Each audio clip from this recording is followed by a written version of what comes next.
And that's the idea that we want to change. More cows through the parlor might not be equal to more pounds, or maybe we can reach a similar amount of pounds with a better milking routine, but with less cows.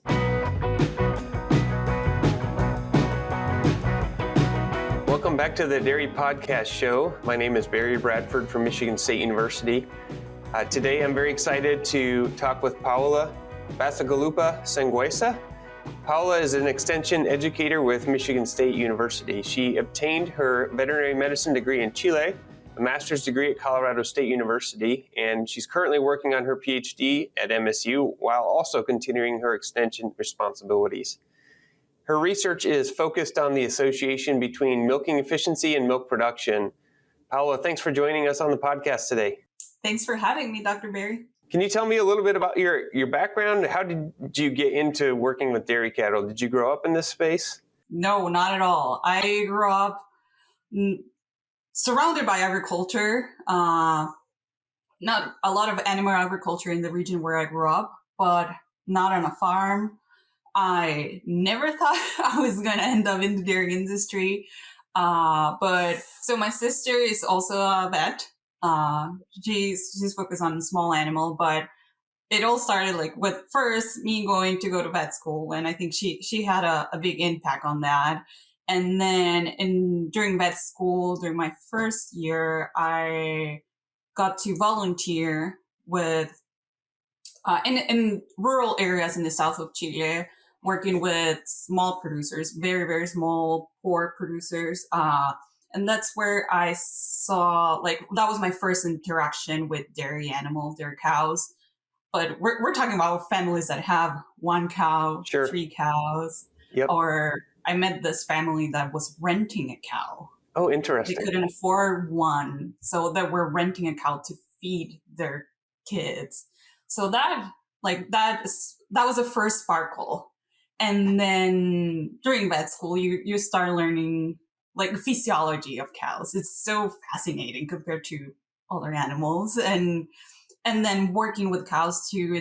It started very small with this first contact in rural areas of my country, but then like getting to work with the animals first, and then dairy producers. That's how where my passion started and led me to here. And then, so how did you end up here? What brought you to the U.S. In the beginning? So I graduated, and well, before I graduated, I already had lined up an internship, which is not like the conventional internship that you see here. It was more like farm labor, but and that was through the Ohio State. Okay. But I went to a farm in Colorado. Oh, even though it was through Ohio State. Yes, yeah. Oh, so it's called the Ohio program, and like there's a lot of dairy professionals, but in the US that started with that program. So yeah, they will match you with farms and whatever, like dairy farms, swine farms, whatever farm you want. You can go and do an internship there. And I was lucky. I got to work with calves, fresh cows, maternity. So I learned a lot, but it was also very, very rough. It was 70 hours, and I went from kind of mild weather from my country to the cold winter in the plains of Colorado. Yeah, that was the toughest part. The winter. Yeah, that was the first time I came to the U.S. Then went back to Chile, worked for a season, and then I started to apply for grad school here. So I went back to Colorado. Wow. So it didn't scare you off too much anyway. No. It's so actually it's working in Chile. That's what scared me off from my country, because I had all these ideas, and like I was like fresh out of my internship, but still fresh out of vet school, and wanted to do things, but maybe I didn't. The place where I was working wasn't the best fit for me. But I it was hard for me to work in a male dominated industry in Chile, and me being female, young, it was kind of hard. So Sure. that was one of the things that also pushed me to pursue another degree and to come here where I feel like I'm making a difference. Good. Okay. Speaking of making a difference, talk me through your main areas of emphasis in your extension work right now. What are you focusing your time on? Right now, I'm spending most of my time with doing employee training education on farm and doing parlor assessments or parlor evaluations. For the training is like when I joined MSU Extension, I was not planning on focusing so much of my time on that, but it's a real need in Michigan, and I think it's a real need, and it's a big need in across the U.S. And since I speak Spanish, I'm able to provide education in Spanish for Latino workers. Absolutely. How much of a challenge is it speaking with people from different countries that have different dialects of Spanish? Is it a bit of a barrier or not so much? Not so much. So in countries that speak Spanish, we have different like slangs or different Sure. words for some of the dairy related words. But uh, when it comes to dialects, populations of Mexico and Guatemala and other countries in Central America, they speak a dialect that I cannot speak. But most of them, they also speak Spanish, and that's where I can Gotcha. help. Yep. But dialects, I'm not, I cannot help there. But and you hear them on farms a lot. They just like I can go from English to Spanish, they go from Spanish to their dialects with their workmates there. Sure. Interesting. So you have a lot of sort of under the hood insight into what's going on with employees on dairy farms and that sort of thing. So if for people that are out there trying to set up systems that work for employees or that are managing people, is there one piece of advice that you would give to a typical dairy farm in terms of how they could better develop and retain employees? Yes. So in addition to provide the right training for the employees, I will say that giving feedback and giving the employees a chance to speak or just meet them regularly it's a good idea. I think humans, we like to know how we're doing. Like I get evaluations from my bosses.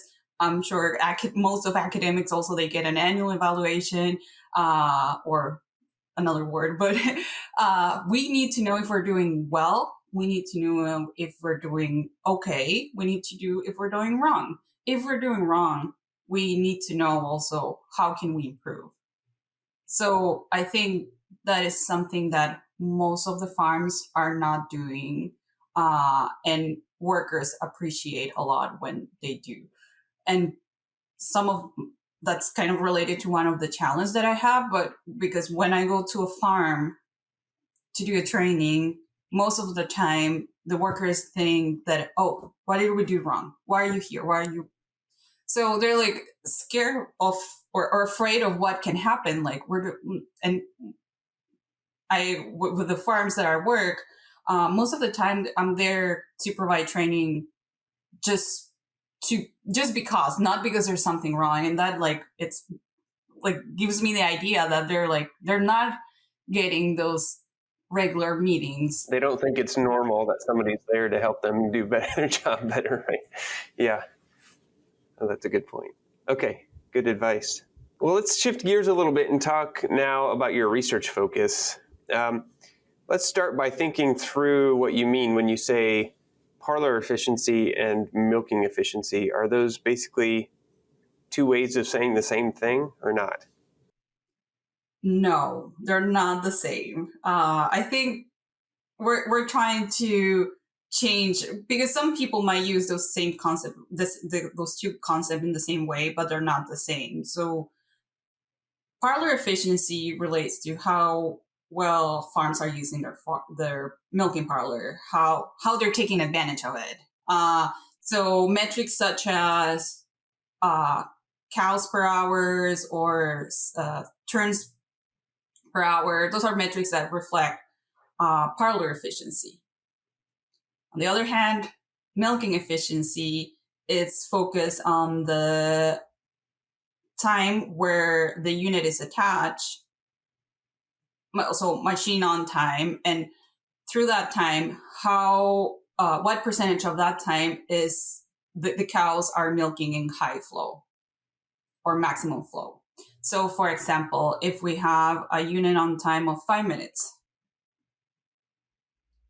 ideally we want to see a cow that is in high flow for most of the time. So for out of those 5 minutes, if the cow is in high flow for 4 minutes and 30 seconds, I think that's 90% of the time that the cow is having a good flow. So 90% milk and efficiency of 90%, which is a good thing. So they're related, because if we have an important issue, depending on where the issue is in a milking efficiency, it can impact parlor efficiency. So things that affect milking efficiency are delayed milk ejection at the beginning of the milking time, or over milking at the end. Okay. And over milking can impact parlor efficiency. So if people are over milking at the end, so I guess my perspective, I don't spend a lot of time in parlor, so I could be wrong here. But I guess my assumptions, my perspective is that a lot of people have automatic takeoffs now, and that should sort of minimize the risk of over milking at the end because you take the human part out of it. Is that still a common problem, or am I right that that's not such an issue anymore? It's not a big issue, but I still see problems with automatic takes off. Okay. Mostly because of the setting is not right. The cows are leaving too dry. Okay. Yep. And the other issue is that the parlor can have automatic takeoffs, but the milkers are changing to a manual setting. Oh, and they're reattaching, or not even using it at all. Yeah, not even reattaching, just setting the manual takeoff, because they don't know they're causing damage. They're trying to do a good thing, getting more milk, right? And they don't know it's not a good thing, or because there's something going on with the milking machine. They're detaching when they shouldn't. Something is happening. So the solution is manual takeoff. I see. But is it generally true that when you go and assess a parlor, it's more common that you see problems with delayed milk ejection if they have poor efficiency? Yes, that's the bigger issue. That is true. Okay. So what causes that? Why would you see animals take a long time to start actually releasing milk? Okay, so delayed milk ejection, or bimodal milking, is going to start with how milk is stored in the mammary gland. So the mammary gland has the glandular tissue where the alveoli are, which are the ones that produce the milk and store most of the milk. And then we have the cistern, which are like the pipes that conduct the milk from the mammary gland to the teat opening. So around 80% of the milk is stored in the mammary gland, and around 20% it's in the cistern. So if you get a new line of cows in your parlor, and you connect the milking machine, you're only going to have, without prepping, nothing, you're only going to have 20% of the milk available to get milk. So this is when the oxytocin, the start of milking, plays the main role. So oxytocin acts on the alveolar tissue. Also, the alveoli are just like little round containers where the milk is produced, synthesized, and then stored. So they're surrounded by myoepithelial cells. Little tiny muscles. Yes, tiny muscles, like unicellular muscles that when they get oxytocin, when they receive oxytocin there, they'll contract, and this will make this little containers to contract, of course, and release the milk that they have. In order for oxytocin to be released from the brain and to get to the mammary gland, the cow needs a tactile stimulation in the teats. And they also need time. It's not 1 second of stimulation, immediate milk release from the alveoli. Right. They need certain amount of time. We're talking about 10 to 15, looking at the literature. But I've seen good milk letdowns with 8 seconds of stimulation. That's one of the requirements. And the other requirement, it's a lag time, which is the time from the start of the stimulation until the unit attachment. And that should be around minimum of 1 minute and not over 3. So the causes of delayed milk ejection is improper stimulation time, so not enough stimulation time, or improper lag time. Not enough or too much lag time, because the half-life of the oxytocin is around 2 to 3 minutes. So if you attach the milking unit beyond those 2 to 3 minutes, you lost the effect of the oxytocin. Okay, I've got a couple questions. So for one, at the beginning, you threw out this term bimodal. Can you define that? What do you mean by bimodal? Yeah, so bimodal, I think delayed milk ejection was mostly known as the bimodal milking, and that refers as, so you attach the unit, and when we look at milk flow curves, you first see a curve that corresponds to the milk that was contained in the cisterns, and then you see nothing, and then you see on the other flow that's coming from the alveolar milk, and that's called bimodal milking. Okay, thank you. So if that's kind of what we expect happens if we don't do any kind of stimulation, basically, if I'm understanding it, you're using the pulsator, the milking unit, to actually do the stimulation. So if that's all you tell me at this point, I'm going to say, well, isn't it much more labor efficient to let the pulsator do the stimulation? And what's wrong with putting it on there? And it takes a minute. It's going to take a minute anyway for milk to let down. What's the big deal if the pulsator's on there when that's happening instead of having to go through a second time? So why is that a concern? Yeah, it's a concern because if you're using the pulsators, like you're starting your milking machine in the milking function, it's gonna expose those teat ends to a high level of vacuum, and that is not good. So we can see teat damage or teat health issues. We see edema or congestions. We see marks that shouldn't be there. It's also very uncomfortable for the cow. It's painful. If you observe a cow during this, where they have no flow at the beginning of the milking, they are showing you. They're balancing their weight, they're dancing, they're trying to kick off the units. And then the milkers have, sometimes they successfully take off the units, and the milkers have to go reattach, and it's a problem there. So we have teat health concerns, we have the well-being concern for the cow because it's painful, but also now in the last 5 years we learned that there's an association with those cows. With Dr. Ron Erskine saw that cows that have bimodal milking or delayed milk ejection have produce less milk. and that is more marked depending on how late the milk flow is starting to be high. So that article found that, so you connect the milking unit, and in theory, delayed milk ejection is defined as milk flows that start after 30 seconds. After 30 seconds of milking unit attachment. So if the milk flow would start within those 30 seconds, the cow is considered a normal cow.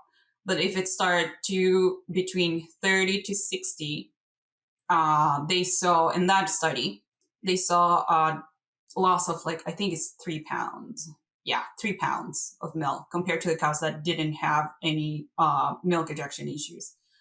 But then the cows that had a delayed milk ejection of 60 seconds or more, they lost 7 pounds. This is per day or per milk? Yeah, okay, that's the caveat there. It's in a single milking. Wow, okay. So this was one herd, and they look at a single milking. So take home message. This is the phrase that everybody, I'm stealing from Dr. Ron Erskine, is 1 minute delayed, 7 pounds throw away. So you're in that study, one delayed milk ejection can make you lose 7 pounds. If we translate that or apply that study, let's say if we were more conservative, it's not 7 pounds. Let's say it's 4 pounds. 4 pounds per milking 3 times a day. This was a herd that was milked 3 times a day. Okay, it's 12 pounds, 10 pounds. One cow, it's not a big deal, right? But when you have a herd that has 50% of their cows with delayed milk ejection, or 70+% of their cows with delayed milk ejection, it is a problem, and it is costing the farm money. Yeah. Okay. That's really important.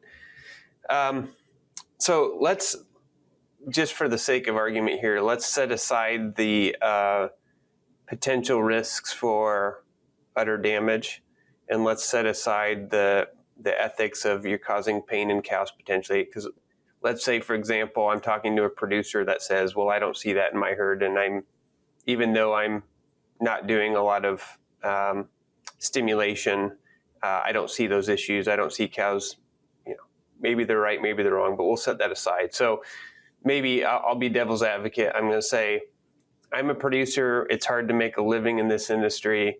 Look, I'm pushing cows through my parlor because the key to making this business work is to get as much milk harvested through my expensive milking parlors as I possibly can.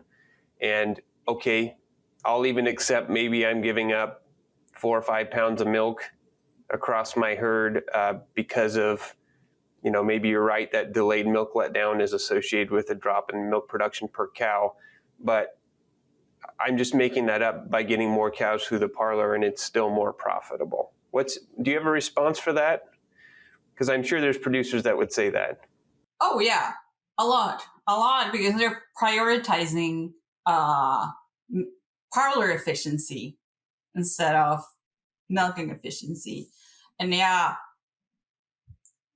I don't know if what I will say to that producer is that, yeah, maybe you're getting more pounds. And if I tell you to do X, Y, and Z related to improving milking efficiency, you might not reach the exact same amount of pounds. But guess what? If you do less cows, like maybe reducing your herd size and reinvesting that time of putting more cows through parlor and doing a better milking routine can maybe not totally offset those pounds, but guess the thing is that you will need more cows eating, more cows in your barn, more cows that need labor to be taken care of. So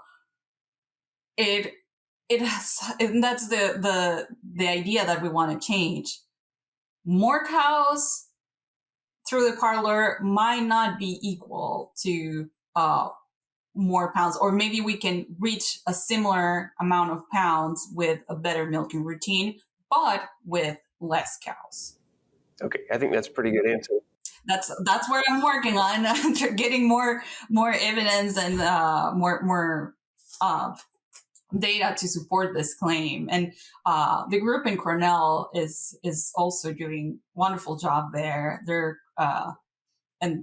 finding similar results. Their studies are a little bit different, but yeah, we're getting our hypotheses are being supported. Okay. Yeah, I think you make a good point that certainly, Parlor is one of the biggest capital investments on a dairy farm. It makes perfect sense to say we need to be as productive with that investment as possible. But if that becomes the main driver of how you think of profitability for the whole farm, it's not even close to the biggest cost center on a dairy, right? So if you ignore, for example, feed efficiency in favor of Parlor efficiency, you might be shooting yourself in the foot, right? So there's many efficiencies to look at in a dairy, right? And they sometimes compete with each other. So yeah, good answer. So you kind of alluded to the ongoing research in this space. Can you share with us a little bit about what the next questions are that you're working on right now to try and answer?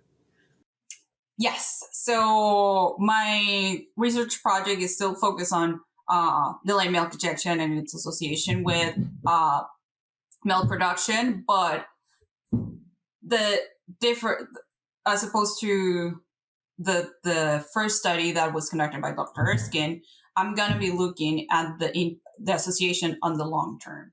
So I'm looking at delayed milk ejection over 10 days in farms that milk 3 times a day. So, and what we're seeing, like, there's a lot of cows that are repeated offenders. So we have, out of the percent, I cannot recall the percent, and this is preliminary data. I finally had some preliminary analysis of the last 3 weeks, but there, over those 30 milkings, consecutive 30 milkings, there is an important percentage of those cows that have delayed milk ejection 100% of the time.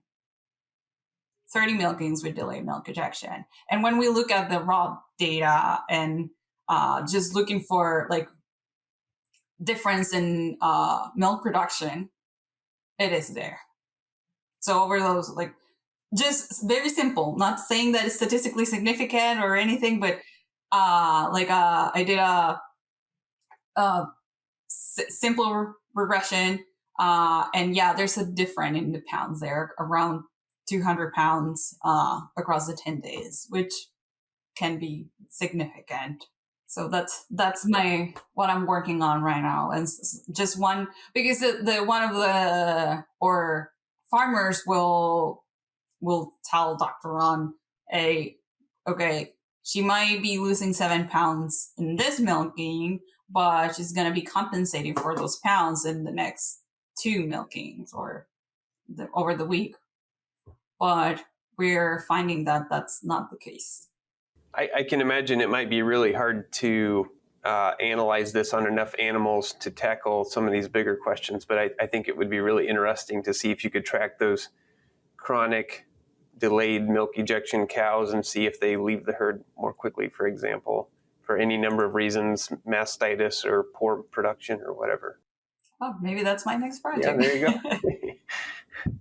Okay, so we'll start winding down here. One question we like to throw at people, is there one thing that you believe strongly that most people might disagree with? I think that would be that you can decrease your herd size. So this is true for a herd that is not having a great milk efficiency. So for those herds, something that they might have trouble believing or believing that is true, that you can decrease your herd size and improve your milking routine and get a similar amount of pounds. Okay, that's good. That's a good challenge for people out there. And hopefully I can prove it. I would love to go to one of those herds and tweak things and like prove that, but maybe a farm is gonna volunteer to be my farm project There you go. and do that. That'd be great. All right. In our 3 wrap-up questions that we ask everybody, first of all, what's your favorite dairy-related book or resource? Okay. I don't have one. I have multiple ones. That's cheating. So okay, I think number 1 is JDS, Journal of Dairy Science. Yep. Yeah. And I also use all the resources from National Mastitis Council, their proceedings, their reading list, everything that is there. SPAC a lot too. I use it a lot too. And to do my trainings, I found this book. It's the Color Atlas of Disease and Disorders of Dairy Cattle of cattle. And it has a lot of images that I can use in my presentations, and also the Encyclopedia of Dairy Science. Okay. Yeah, you totally cheated on that, but whatever. I guess, who am I to stop you from listing 4 instead of 1? Well, I played different hats, so yeah, I understand. Okay, what's your favorite book or resource outside of agriculture? Okay, I don't read a lot, so my favorite resource, I will say that it's NPR. I'm a total NPR nerd. I have, I think, 5 NPR stations in my car that I drive around the state. Yeah. Good for you. All right. And then last but not least, in your opinion, what sets successful dairy professionals apart from those that are less successful? Okay, dairy professionals, I think, is a mix of things. So passion, as well as like I've heard some of the podcasts of this season, and like a lot of people say passion too, and yeah, maybe that would be number 1. Perseverance, it's another thing that will set you apart, and especially like starting your career, or maybe in my experience, it's also a little bit of privilege and luck. Who you met, what decisions you can make regarding your career to advance your career, based on your situation. It's can make an important difference. Yep. Oh, that's a good point. It's a reality, right? Well, Dr. Paola Bacigalupo Sanguesa, thank you so much for spending time with us today. I enjoyed the conversation. That was fun. Thank you. Thank you for having me. I also had fun. And if you haven't subscribed yet, don't forget to subscribe to the Dairy Podcast Show, and we'll look forward to seeing you next time. Thank you.